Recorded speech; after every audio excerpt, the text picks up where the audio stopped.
আমার বিশেষ করে রেল নিয়ে পুরো পশ্চিম মেদিনীপুরে অনেক সমস্যা আছে, দাঁতনে আছে, আমার মেদিনীপুরে আছে, আমার খড়গপুরে আছে, খড়গপুর গ্রামীণে আছে, বেলদাতে আছে। আমি বারবার এই কথাগুলো কিন্তু ওনাদের কাছে তুলে ধরি। তো দাঁতনে রেলগেটে আটকে পড়লেন সাংসদ জুন মালিয়া। সাংসদকে আটকে থাকতে দেখে রেলের ওভারব্রিজের দাবি জানালেন স্থানীয় মানুষও। মঙ্গলবার পশ্চিম মেদিনীপুর জেলার দাঁতনে একটি সরকারি অনুষ্ঠানে যোগ দিতে যাওয়ার সময় দাঁতনের মাকি বাজার 35 নম্বর রেলগেটে আটকে পড়লেন মেদিনীপুরের সাংসদ জুন মালিয়া। পরপর দুটি ট্রেন যাওয়ায় দীর্ঘক্ষণ আটকে থাকতে হয় সাংসদকে। এর মধ্যেই সাংসদকে কাছে পেয়ে এলাকার দীর্ঘদিনের ওভারব্রিজের দাবি সাংসদের কাছে তুলে ধরলেন বাকি বাজার এলাকার জনসাধারণ। প্রসঙ্গত, দাঁতনের বাকি বাজার 35 নম্বর রেলগেটের ওপর ওভারব্রিজ নির্মাণের দাবি রয়েছে। দীর্ঘদিন ধরে জানিয়ে একাধিকবার সরব রয়েছেন দাঁতনের বিধায়ক বিক্রম চন্দ্র প্রধান। এদিন সাংসদকে রেলগেটে আটকে থাকতে দেখে রেলের ওভারব্রিজ তৈরির দাবি জানালেন স্থানীয়রা। যদিও এই বিষয়টি নিয়ে সরব হয়েছেন সাংসদ জুন মালিয়া। তিনি বললেন, একাধিকবার সাংসদ ভবনে রেলমন্ত্রীর কাছে মেদিনীপুর লোকসভা কেন্দ্রের একাধিক রেলের সমস্যা তিনি তুলে ধরেছেন। তাও রেলমন্ত্রী কিংবা কেন্দ্র সরকার বারবার সাংসদদের দোষী করেন। তারা পশ্চিমবাংলার কোনো সমস্যার কথা তাদের কাছে তুলে ধরেন না। যা নিয়ে এদিন দাঁতনের শালিকোঠা গ্রাম পঞ্চায়েতে আমাদের পাড়া আমাদের সমাধান কর্মসূচিতে গিয়ে ক্ষোভ প্রকাশ করেন সাংসদ। সবাই যারা যারা থাকেন সবাই এসেছেন আমার কাছে এই পিটিশনটা নিয়ে, এই চিঠিটা নিয়ে। এটা আমি অলরেডি পার্লামেন্টে প্রায় 2-3 বার 0 আওয়ার থেকে শুরু করে আমি যতবার ডিবেট করেছি রেল বাজেট নিয়ে, সেখানেও আমি অনেকবার মেনশন করেছি, সবেতেই মেনশন করা আছে। তবুও এই সমস্যাটা এখনো মিটছে না।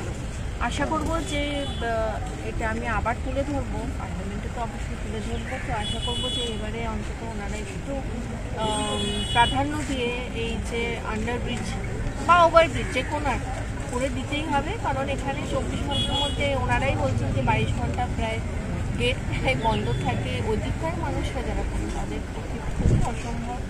বিশেষ করে মেডিকেল এমার্জেন্সি হলে খুবই সমস্যায় পড়েন ওনারা, পড়েছেনও ইন দ্য পাস্ট। তো আমি তো আমার চেষ্টা চালিয়ে যাচ্ছি, কিন্তু আপনাদের কাছে মানে রেল ডিপার্টমেন্টের কাছে অনুরোধ। রেল ডিপার্টমেন্ট বারবার বলছে আমরা নাকি পশ্চিমবাংলার যারা তৃণমূলের যারা আমরা আছি আমরা নাকি আমাদের এলাকার সমস্যা রেলের কাছে তুলে ধরি না। এটা একেবারেই কী করে বললেন এমওএস এসে আমি জানি না। তবে এতবার করে আমরা লিখছি, আমি স্পেশালি রেলওয়ের যিনি এমওএস আছেন বিট্টুজি, আমি আপনাকে বলছি যে এবার অন্তত শীত ঘুম থেকে উঠে অন্তত দাঁতনের মানুষের একটু উপকার করবে। ধন্যবাদ। বাড়ি কারণ নতুন রাস্তাগুলো খারাপ হতে থাকে। আমি দেখলাম যে রেল ব্রিজ ক্রস করার পরে রাস্তাটা আবার খারাপ হয়েছে। এর আগেই মেরামতি হয়েছে আমি জানি, কারণ আমি যখন এখানে লোকসভার ক্যাম্পেনিং করছিলাম গত বছরে, তখন রাস্তাটা সত্যি খুব বিচ্ছিরি অবস্থায় ছিল। তবে এখন বোঝাই যাচ্ছে রাস্তাটা মেরামত করা হয়েছে, কিন্তু বৃষ্টির কারণে আবার সেটা খারাপ হয়েছে। বিডিও সাহেবকে বলবো যে এই সিজনটা ওভার হয়ে গেলে যেন ওখানটা একটু মেরামত করে দেওয়া যায়। এছাড়াও আরেকটা কথা আমি বলতে চাই যে তারপরে আমি এই কথাগুলো বলবো এবং আমাদের পাড়া আমাদের সমাধান নিয়ে, যেহেতু আমি আজকে দাঁতনে এসেছি এবং সবসময় আপনাদের কাছে এইভাবে আসতে পারি না, অনেকগুলো জায়গায় আমাকে যেতে হয় যখন আমি মেদিনীপুরে আসি। তো আপনাদের যে এখানে যে লেভেল ক্রসিংটা আছে, আমি জানি যে আপনাদের খুবই কষ্ট হয়। 24 ঘন্টার মধ্যে আমাকে ওখানে ভাইরা বলছিল যে দিদি 24 ঘন্টার মধ্যে প্রায় 20 ঘন্টা আমাদেরকে এটা ফেস করতে হয় রোজ, যেখানে যখন তখন রেলগেট পড়ে এবং রেলগেট পড়লে আমাদের যাতায়াতের তো বিঘ্ন ঘটে। কোনো মেডিকেল কোনো যদি এমার্জেন্সি হয় তখনও খুব অসুবিধায় পড়তে হয়। এর আগেও হয়েছে আমি জানি। আমি যখন সংসদে গেলাম পার্লামেন্টে, তখন কিন্তু আমাকে ওনারা চিঠি দিয়েছিলেন এবং সেই চিঠিটা আমি রেল দপ্তরে দিয়েছি জমা।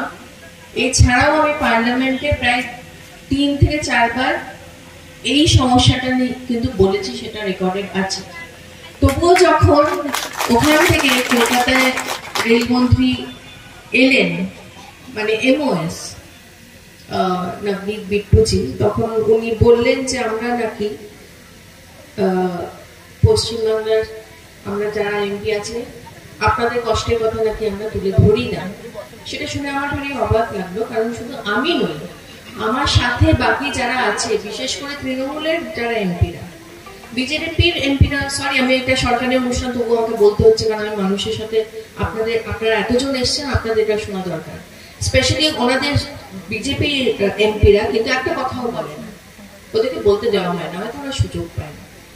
কিন্তু আমাদের মমতা দিয়ে আমাদের প্রত্যেককে সুযোগ দেন পার্লামেন্টে কথা বলার জন্য, এবং যখনই আমরা সুযোগ পাই আমরা বলি। আমার বিশেষ করে রেল নিয়ে পুরো পশ্চিম মেদিনীপুরে অনেক সমস্যা আছে, দাঁতনে আছে, আমার মেদিনীপুরে আছে, আমার খড়গপুরে আছে, খড়গপুর গ্রামীণে আছে, বেলদাতে আছে। আমি বারবার এই কথাগুলো কিন্তু ওনাদের কাছে তুলে ধরি, তবুও এত বড় কথাটা উনি কি করে বলে গেলেন। সেজন্য আজকে যখন আমার ভাইরা আবার আমাকে সেই চিঠিটা তুলে ধরলেন, আমি অবশ্যই এবারে যখন দিল্লি যাব, নভেম্বর 26 তারিখ থেকে আবার আমাদের শীত অধিবেশন শুরু হবে, তখন আমি অবশ্যই নিজে গিয়ে ওনাকে এই চিঠিটা তুলে দেব এবং আপনাদের একটা ছবি তুলে পাঠিয়ে দেব।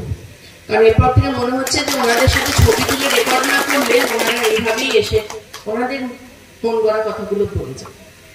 যাই হোক, আজকে আমাদের পাড়া আমাদের সমাধান পরিদর্শনের কাজ হবে 4 তারিখ, দাঁতনের দাবি থেকেই গেল।